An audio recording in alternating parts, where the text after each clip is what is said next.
Does anyone have any questions? Rachel, why don't you start? Thank you, Caroline.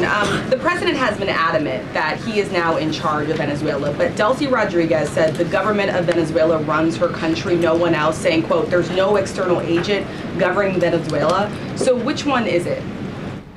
Let me just be very clear. This is the first time that I've addressed Venezuela from the podium since being back and since the historic and incredibly successful military operation, law enforcement operation conducted by our United States military that you all saw and the world witnessed last week. The skill, the might of the United States military and our country under the leadership of this president is on full display to the rest of the world.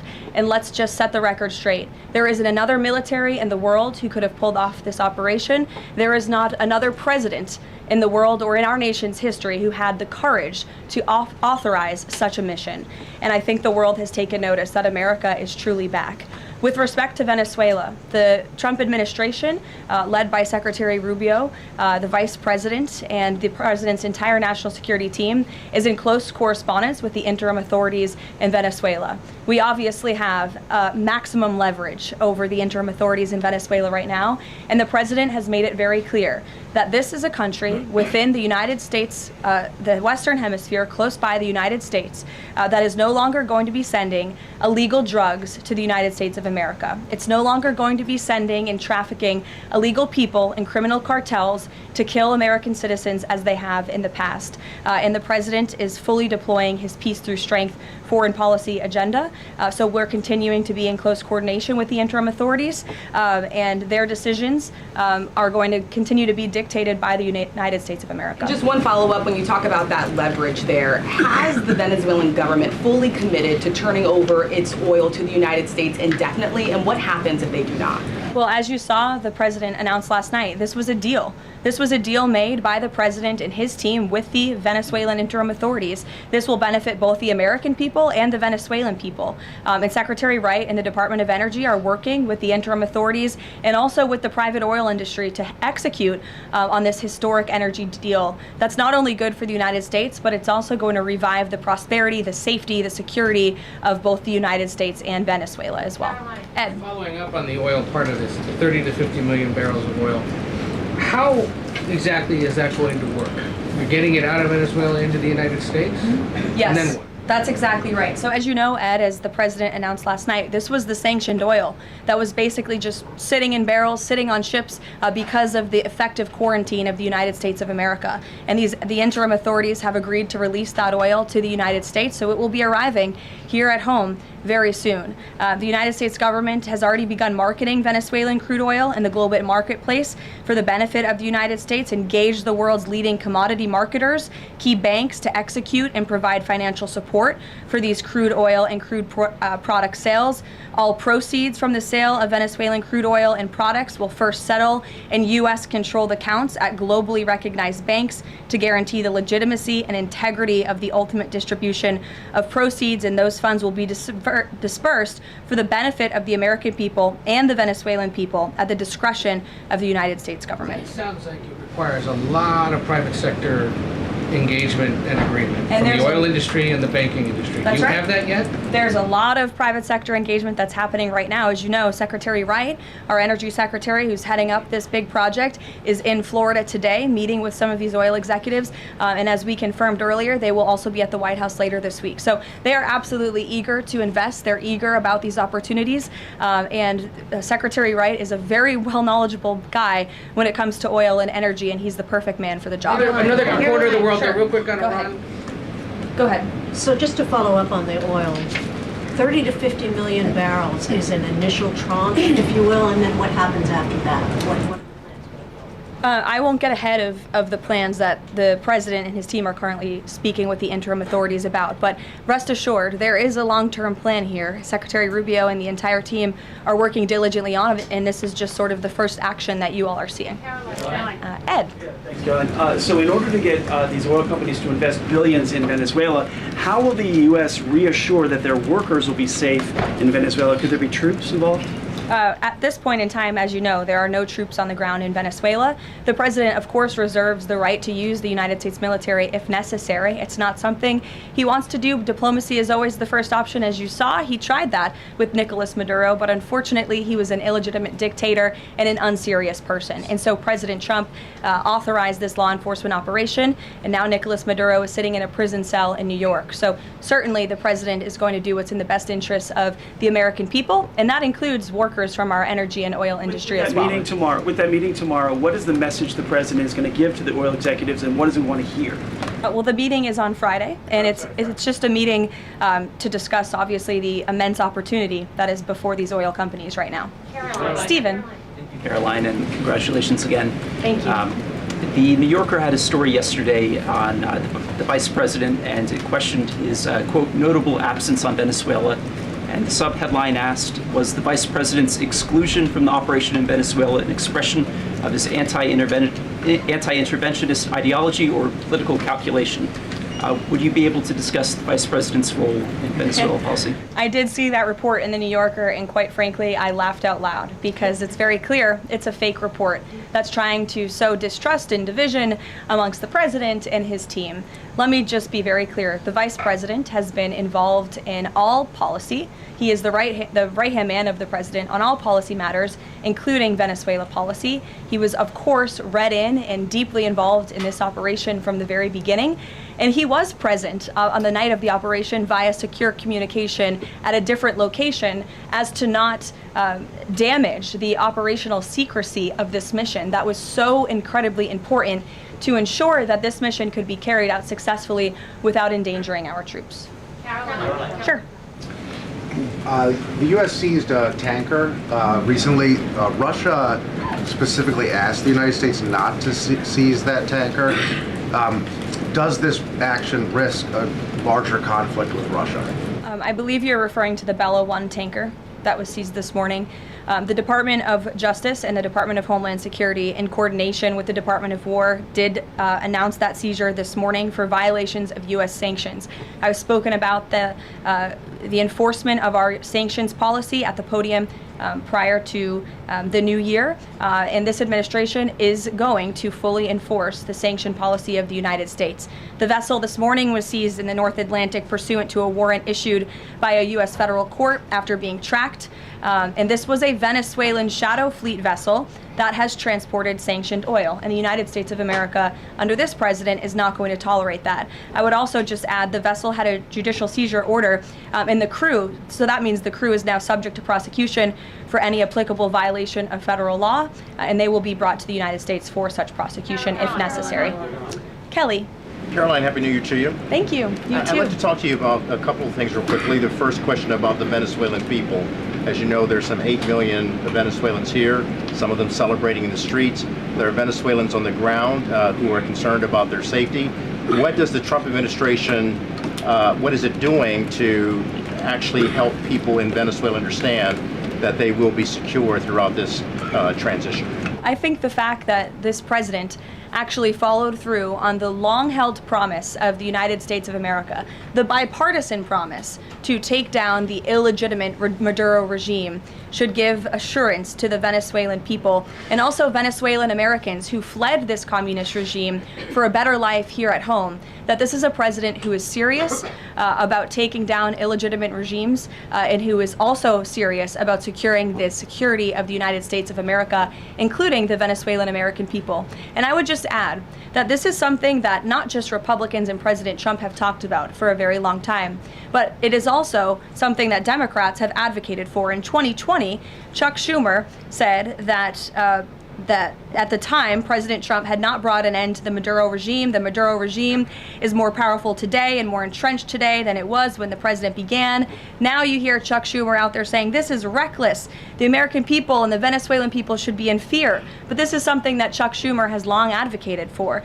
Senator Chris Van Hollen, same thing, had said that the United States is going to use its leverage and influence to push for negotiations to transition to the truly elected leader. This was under President Biden. We know Maduro and his cronies don't want to go quietly into the night. The U.S. needs to work to ratchet up the pressure. Now, Senator Holland says it's an illegal act of war to get rid of Nicolas Maduro. So the hypocrisy is really astounding here, and thank you for giving me an opportunity to point it out, Caitlin.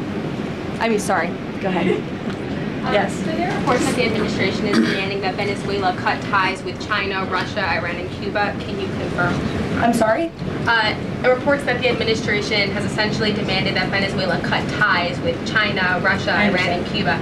Can you confirm that? Well, those alleged demands were made in a classified briefing by Secretary Rubio, and I know that there's a lot of leaks coming out of these classified briefings, so I'm not going to confirm or deny or get into what the Secretary has said in classified settings to members of Congress. But I think that the administration has made it quite clear to the interim authorities in Venezuela that this is the Western Hemisphere, and American dominance is going to continue under this president. If I could just ask, there have also been reports that the U.S. could potentially buy Greenland as one potential option on the table.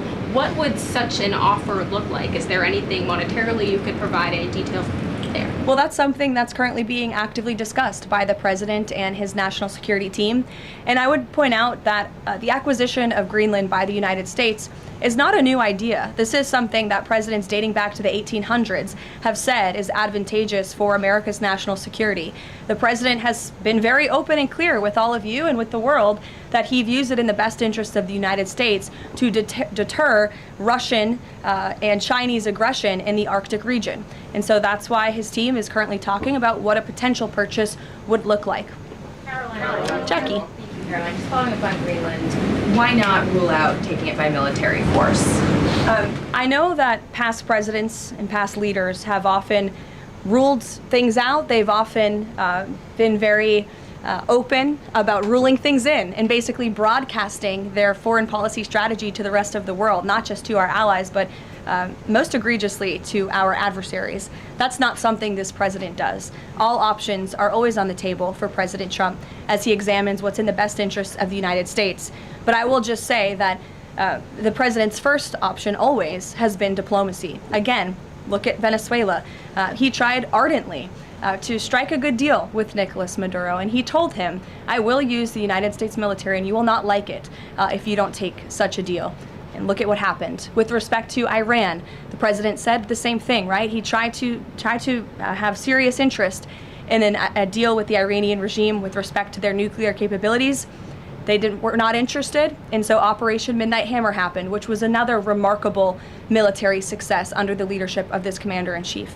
So the president keeps his options open, but diplomacy is always the first. Quickly, just one additional follow-up on that. Does the president recognize Denmark's ownership as part of the kingdom? Because there have been some Republican senators questioning, the claim that Denmark has to Greenland. Is the president in that camp with them, questioning the legality of I have not heard him question it personally, but you're welcome to ask him yourself next time you have the chance. Sanctions are being lifted for Venezuela. We got to lift some sanctions to let the oil come in. Can you talk about that just very briefly? Yes, so the U.S. is selectively rolling back sanctions to enable the transport and the sale of Venezuelan crude and oil products to the global markets, yes. Caroline. Annie. Thank you. There are some reports from Venezuela that the country's leaders are cracking down on the population, specifically suppressing public expression of support for Maduro's ouster. Is that kind of behavior consistent with what the president wants to see, how the president wants to see the leaders take on the population? It would not be consistent, and I'll let the president's national security team speak further on that. I know they are well aware and tracking. Kelly. Two questions. One, on the seized vessels, the Bella, the Sophia, can you tell us where they're headed, what happens to any existing cargo, and you reference personnel but potentially facing prosecution? That's one thing I'd like to follow on. And then on the Bella. Yes, okay. And on Annie's question, if I could also ask, does the administration believe that the interim regime should release all political dissidents and prisoners and return detained Americans? That's not a question that I've personally spoken about to the president with. So I will let him answer that question. I don't want to make new policy at this podium today with respect to Venezuela. With respect to the two ships that you mentioned, I spoke with you about the Bella One. There was another vessel this morning, the Sophia, that in coordination with the Department of War, the Department of Homeland Security apprehended it. This is a stateless, sanctioned, dark fleet motor tanker, and this occurred without incident. This vessel was operating in international waters and conducting illicit activities in the Caribbean Sea. The U.S. Coast Guard is escorting the Sophia to the United States for final disposition. To answer your question, Kelly, directly, this was through Operation Southern Spear. The Department of War is unwavering in its mission to crush illicit activity in the Western Hemisphere. And as the President has repeatedly stated, we're going to defend our homeland and restore security and strength across the Americas. Dasha, go. Caroline, thank you and Happy New Year. Thanks, you too. Two questions, one on Venezuela, one on Greenland. You've repeatedly at the podium called the current leadership in Venezuela interim leadership. There are Republicans and Democrats alike that say they want to see elections in Venezuela. The president had said it's too soon to do that right now, but is there a timeline for elections in Venezuela? Is he committed to seeing that this year, for example? You just said the president has answered that question, so I will reiterate what the president has said a few times now to all of you, which is that it's too premature and too early to dictate a timetable for elections in Venezuela right now. Caroline, you just talked to Jackie about diplomacy first, right? The Danes have repeatedly said they are willing to collaborate on all of the concerns that the president has, whether it's more troops, mineral rights, intelligence sharing. Why does the president feel he needs to own Greenland and not and put out the threat of military action when this could be done through diplomacy? Well, who said diplomacy isn't taking place behind the scenes, Dasha? I mean, the president is interested in diplomacy. His national security team is as well. And of course, he's always willing to pick up the phone for everybody and hear out their concerns. But the president is the president of the United States of America, and he's always going to be very clear about what he views as being in our nation's best interest. Reagan.